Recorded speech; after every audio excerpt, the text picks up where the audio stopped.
Toy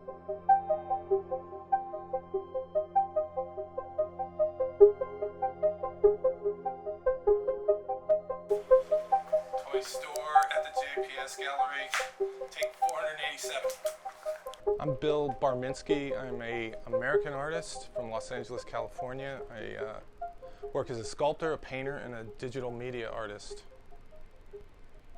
This toy store came about from some artwork that I did in 2021, some action figures that I sent to the gallery.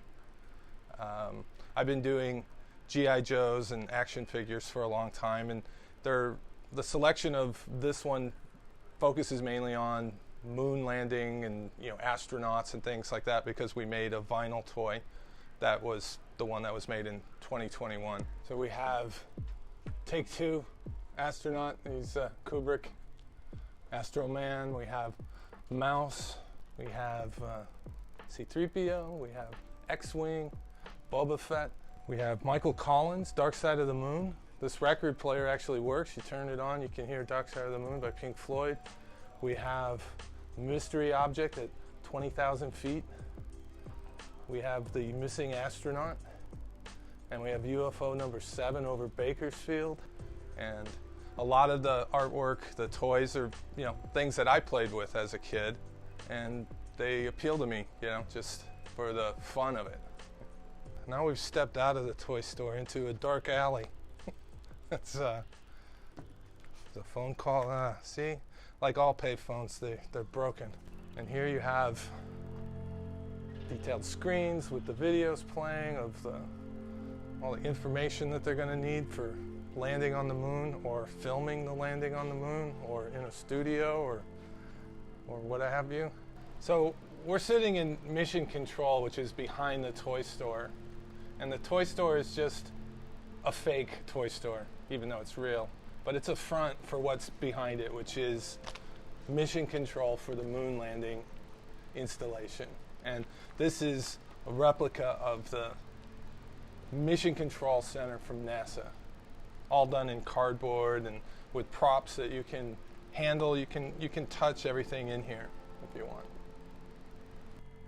I can come back here. I'm allowed. Some potato chips if you like. Real matches. Well, real fake matches. RC Cola, that's a regional soda from the United States. We have transistor radio.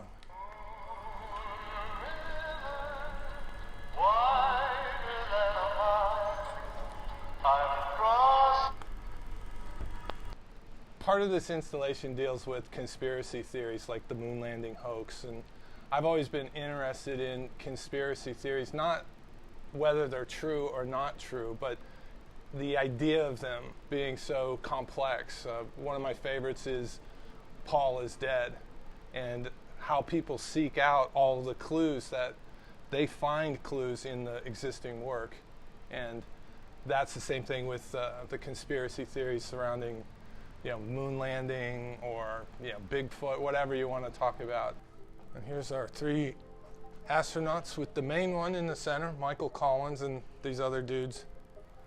He's the guy who really was the center of the whole mission. And there's John F. Kennedy, who said, we don't go to the moon because it's easy. We go there because we think it's easy. I started using cardboard as the main medium for my work about 15 years ago, maybe a little bit longer, because my previous iteration as an artist, I was a more serious artist, and I was doing paintings almost exclusively. And I was using traditional, gesso and all the materials that you're supposed to use. And at a certain point, I got to kind of the end of the line with that, where I wasn't having any fun doing the paintings, and I decided to take a year off from doing artwork. That turned into 5 or 6 years, and because of my work as a post-production teacher at UCLA, I made a prop, a cardboard gun, to do muzzle flashes. And I looked at it and I was holding it. I go, this is really fun. It reminds me of something. And what it reminded me of is what I used to do as a kid. I used to have so much fun making my own stuff. And I had forgotten that in the process of becoming a serious artist. And I started making, it just snowballed. I just started making stuff out of cardboard, and that turned into art exhibitions. And I do use the cardboard because there's a sense of spontaneity that allows for it to be fun, a fun process, and then they sort of function as toys. People they're not complete until somebody picks them up and plays with them or handles them, you know, like to pick up the ashtray and play with the cigarette. That's what I'm making these for, so that people can have a sense of engagement with artwork that isn't like stand back, don't touch it. Like, no, touch this, play with it, have fun for a change in an art gallery. Oh. Fine reading material. Moon landing for beginners. But really, it's a stash book. And then here's the entrance. It's on air. They're recording right now in the film set. And here you can see there's something being recorded in the camera.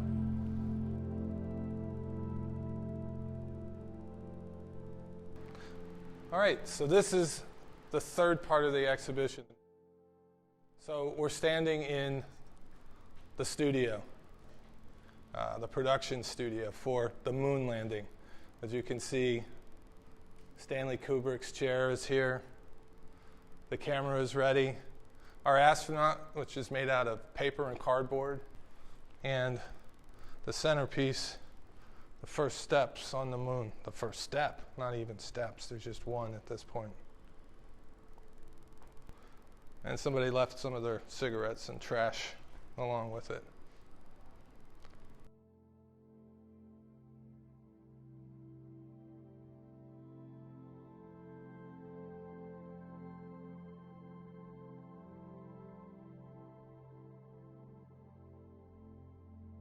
So for this show, we have a video installation that is part of it. It's not only this screen, but there's the camera you can look through and see video, and there's video in the control room.